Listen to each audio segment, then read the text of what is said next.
ಇವತ್ತಿನ ದಿನ ಈ ಒಂದು ಡಿ.ಕೆ. ಸುರೇಶ್ ಅಣ್ಣವರ ನಾಮಪತ್ರ ಸಲ್ಲಿಕೆಯ ದಿನ ಇಲ್ಲಿ ಸೇರಿರುವಂತಹ ಎಲ್ಲ ಕಾಂಗ್ರೆಸ್ನ ಹಾಗೂ JDSನ ಎಲ್ಲ ಕಾರ್ಯಕರ್ತ ಬಂಧುಗಳಿಗೆ ಮೊದಲನೇದಾಗಿ ನಮಸ್ಕಾರಗಳನ್ನ ಹೇಳಲಿಕ್ಕೆ ಇಷ್ಟಪಡ್ತೀನಿ. ಸಂದರ್ಭದಲ್ಲಿ ಈ ಒಂದು ವೇದಿಕೆ ಮೇಲೆ ಉಪಸ್ಥಿತಿರುವಂತಹ ನಮ್ಮ ರಾಜ್ಯದ ಮುಖ್ಯಮಂತ್ರಿಗಳಾದಂಥ ಕುಮಾರಣ್ಣವರು, ಡಿ.ಕೆ. ಶಿವಕುಮಾರ್ ಅಣ್ಣವರು ಹಾಗೂ ಡಿ.ಕೆ. ಸುರೇಶ್ ಅಣ್ಣವರು, ಶಿವರಾಮೇಗೌಡರು ಹಾಗೂ ಮಾಗಡಿ ಬಾಲಣ್ಣವರು ಹಾಗೂ ಹಲವಾರು ಗಣ್ಯರುಗಳೇನಿವತ್ತು ಇಲ್ಲಿ ಕೂತಿದ್ದಾರೆ ಎಲ್ಲ ಮುಖಂಡರುಗಳಿಗೆ ಮೊದಲನೇದಾಗಿ ಅಭಿನಂದನೆಗಳನ್ನ ಹೇಳಲಿಕ್ಕೆ ಇಷ್ಟಪಡ್ತೀನಿ. ಸಂದರ್ಭದಲ್ಲಿ ನನಗೆ ಮಾತಾಡಲಿಕ್ಕೆ ಅವಕಾಶ ಮಾಡಿಕೊಟ್ಟಿದ್ದಕ್ಕೆ ಮೊದಲನೇದಾಗಿ ಧನ್ಯವಾದಗಳು.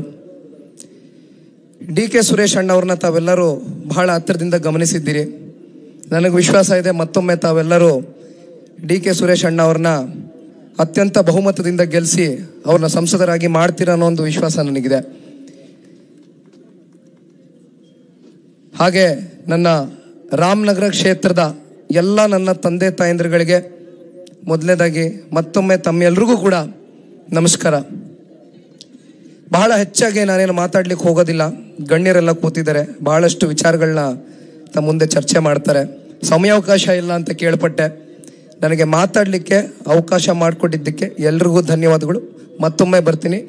ಸುರೇಶ್ ಅಣ್ಣವರ ಪರವಾಗಿ ಮತ್ತೊಮ್ಮೆ ನಾನು ಬಂದು ಪ್ರಚಾರದಲ್ಲಿ ತೊಡಗಿಸ್ಕೊಳ್ತೀನಿ. ಧನ್ಯವಾದಗಳು. ತಮ್ಮನ್ನೆಲ್ಲ ಉದ್ದೇಶಿಸಿ ಶಿವಣ್ಣವರು ಒಂದೆರಡು ಮಾತಾಡಬೇಕು.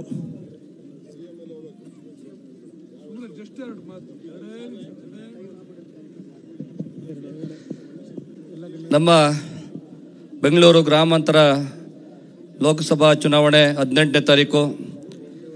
ಈ ಒಂದು 8 ವಿಧಾನಸಭಾ ಕ್ಷೇತ್ರಗಳಿಂದಲೂ ಕೂಡ ಸಾವಿರಾರು ಸಂಖ್ಯೆಯಲ್ಲಿ ಹೆಚ್ಚಿನ ಒಂದು ಜನಸಂಖ್ಯೆ ತಾವೆಲ್ಲರೂ ಕೂಡ ಬಂದಿದ್ದೀರಾ. ಈ ಒಂದು ಪ್ರಚಾರ ಸಮಿತಿ ಸಭೆಯಲ್ಲಿ ಭಾಗವಹಿಸಿರ್ತಕ್ಕಂಥ ನಮ್ಮ ಮುಖ್ಯಮಂತ್ರಿಗಳಾಗಿರ್ತಕ್ಕಂಥ ಕುಮಾರಸ್ವಾಮಿರವರೇ ಹಾಗೂ ನಮ್ಮ ನಾಯಕರಾದಂಥ ಡಿ.ಕೆ. ಶಿವಕುಮಾರ್ ಅವರೇ,